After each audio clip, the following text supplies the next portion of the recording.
Hello guys, welcome to my YouTube channel. അപ്പം case ഇന്ന് നമ്മൾ സിനിമയെ കുറിച്ചായിട്ട് പറയാൻ പോണേ. നമ്മുടെ മോഹൻലാലിന്റെ വിസ്മയത്തുമ്പത്തില്ലേ, മോഹൻലാൽ മാത്രമല്ല കേട്ടോ, സർപ്രൈസ് ആയിട്ട് നമ്മുടെ നയൻതാര ഉണ്ട്. നയൻതാരൻ്റെ ആദ്യത്തെ കാലഘട്ടത്തെ സിനിമയാണ്.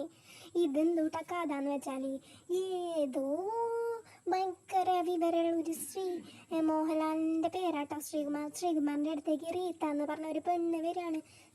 എന്താ പ്രത്യേകത എന്ന് പറഞ്ഞാൽ ഈ റീത്തനെ ആർക്കും കാണാൻ പറ്റൂല, മോഹൻലാലിനല്ലാതെ ആർക്കും കാണാൻ പറ്റില്ല, ഈ പ്രേതം പോലെ.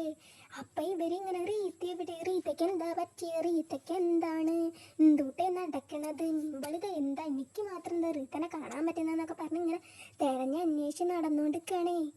അങ്ങനെ അന്വേഷിച്ച് ഇതിൻ്റെ ഇടയിൽ ഇവർ തമ്മിൽ ഡിങ്കോൾഫി അങ്ങനെ എങ്ങനെയൊക്കെയോ ഇവരെ കണ്ടുപിടിച്ചതാവുന്ന സിനിമയാണ്. ഒരു വൺ ടൈം വാച്ചിന് അടിപൊളിയാട്ടോ.